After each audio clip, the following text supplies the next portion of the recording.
उनका long term plan है, आपको दिख नहीं रहा है? धीरे धीरे बांग्लादेश से हिंदूज खत्म होते जा रहे हैं ना, हो गए ना पाकिस्तान से खत्म। ये इंडियन सब कॉन्टिनेंट अगले 70 सालों में मेजोरिटी मुस्लिम्स का ही होगा। और जो आप करते रहते हो ना, सनातन धर्म तो सनातन है, ना आदि है ना अंत है, कभी नहीं मिटाया जा सकता। मिटेगा, जरूर मिटेगा। आप यही एटीट्यूड रखो, पक्का मिटेगा। उनका प्रॉपर प्लान है, वो लंबी रेस दौड़ रहे हैं। लेकिन हमारे साथ क्या होता है? जब भी न्यूज में कुछ आता है तो हम सेंटी हो जाते हैं, चिल्लाने लगते हैं जोर जोर से कि ये कर दो वो कर दो, हैशटैग से बांग्लादेशी हिंदूज। और फिर क्या, जैसे ही कोई भी नई मूवी लगी थिएटर में, वैसे ही चलो चलो देखने। अरे भाई क्या आया इस बार? पुष्पा को डुपट आया, चलो चलो देखने, चलो चलो। आज जो भयावह दृश्य हमें कोलकाता से देखने को मिल रहा है, ऐसे पता नहीं कितने इंसिडेंट्स बांग्लादेश में आए दिन हो रहे हैं इस समय।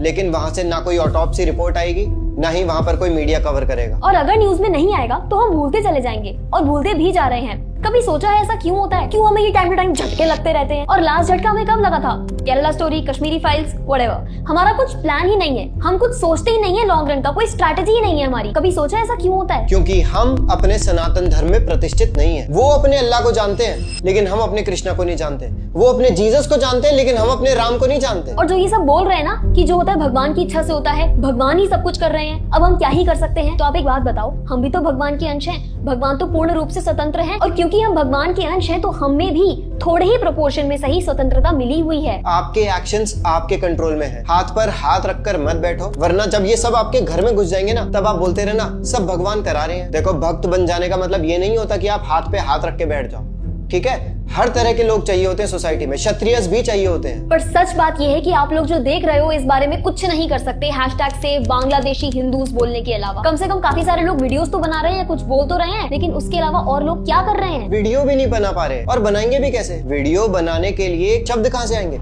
शब्द आएंगे सनातन धर्म की नॉलेज से। अब जब सनातन धर्म की नॉलेज नहीं होगी तो वीडियो कैसे बनेगी? अपने सनातन धर्म के बारे में 90% ऑफ द हिंदूज कितना जानते हैं? भगवत गीता में टोटल कितने श्लोक हैं? ऑप्शन दे दीजिए तो मैं बता सकती हूँ। लेकिन वहीं दूसरी तरफ उनके बच्चे को कुरान की आयतें पता है, वो लोग नमाज पढ़ते हैं, 5-5 बार दिन में नमाज पढ़ते हैं, इतने डेडिकेटेड है वो अपने धर्म के प्रति। लेकिन यहाँ पर आप बताओ, कितने लोग हैं, कितने हिंदू हैं जो दिन में 3 बार गायत्री करते हैं? और गायत्री तो छोड़ो, उपनयन संस्कार ही नहीं होता। उपनयन संस्कार भी दूर की बात है, उन्हें ये नहीं पता उपनयन संस्कार होता क्या है। तो आप सोचो, आपको दूसरी तरफ सच में उनका लॉन्ग टर्म प्लान नहीं दिख रहा। अब बहुत से लोग सोचेंगे, अरे हमें उनके लॉन्ग टर्म प्लान से क्या मतलब? अरे भाई, उनसे कुछ सीखो। वो लोग अपने धर्म में कितना प्रतिष्ठित है, और यहाँ पर हम क्या कर रहे हैं? हम अपना धर्म छोड़ते जा रहे हैं। अब वो लोग अपने धर्म में अगर इतना डीप डाइव करते चले जाएंगे, इतने स्ट्रांग होते चले जाएंगे अपनी फेथ के प्रति, और हम यहाँ पर अपनी फेथ छोड़ते जा रहे हैं, तो क्या होगा? एक समय पर सिर्फ उनका धर्म हर जगह फैला हुआ होगा, और हम तो एकदम एक्सटिंक्ट हो जाएंगे। फिर हम कहते हैं कि अरे भगवान ऐसा क्यों कर रहे हैं, भगवान वैसा क्यों कर रहे हैं? भगवान कुछ नहीं कर रहे, ये सब हमारे कर्मों का ही नतीजा है।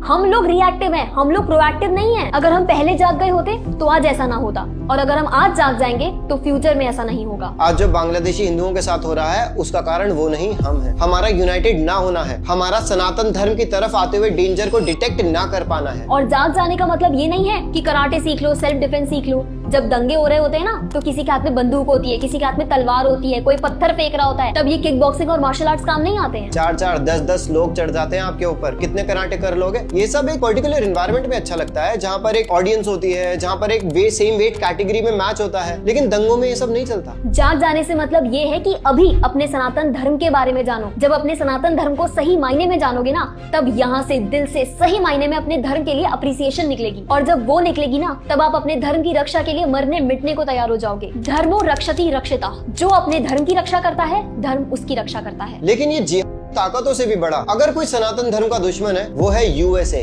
United states of America. वो ऐसे इन से पहले यूएसए हम सभी के साथ एक मेंटल युद्ध लड़ता है, हमारा कल्चर बर्बाद करके। देखो, भले ही आप कितना बोल लो that we are proud to be Sanatanis, we are proud Hindus, but सच बात ये है that you are ashamed to be a Hindu। आप पब्लिक में धोती नहीं पहन सकते, आप पब्लिक में तिलक नहीं लगा सकते। ये जो वेस्ट का कीड़ा है ना, इंग्लिश का कीड़ा, हॉलीवुड का भूत, यूएसए का भूत जो हमारे सर पर सवार है, इसे हम चाहकर भी, कोशिश कर भी अपने सर से नहीं उतार पा रहे हैं। Because the nightlife of Las Vegas is very good. At night you can enjoy every time. और ये भूत आपको चाहकर भी नहीं छोड़ रहा है, और छोड़ेगा भी नहीं। क्यों? क्योंकि जब तक आप सनातन तत्व को नहीं समझोगे, जब तक आप अपने शास्त्रों को नहीं उठाओगे, उन्हें रियलाइज नहीं करोगे, तब तक आपको सनातन होने पर गर्व होगा ही नहीं। क्यों? क्योंकि आपको कभी रियलाइज ही नहीं होगा कि आपके सनातन धर्म में क्या आध्यात्मिक खजाना छुपा है। अरे खुली हो, अनहेल्दी फूड हो, सब कुछ वहीं से आ रहा है।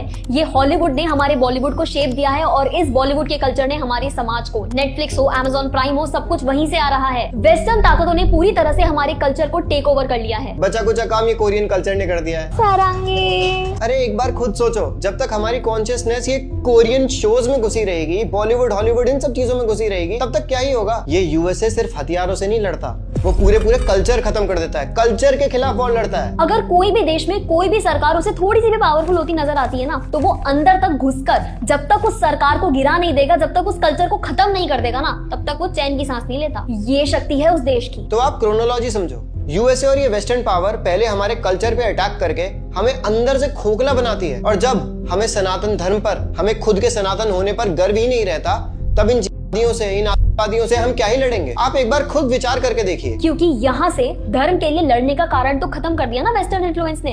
अब ज्यादा क्या होगा, टाइम टू टाइम हमें जोश के झटके लग सकते हैं, दैट्स इट। तो पहला युद्ध यूएस लड़ता है, वेस्टर्न इन्फ्लुएंस लड़ता है, और ये होता है मेंटल युद्ध। और फिर फिजिकल युद्ध ये लड़ते हैं तलवार से, चाकू से, बंदूक से।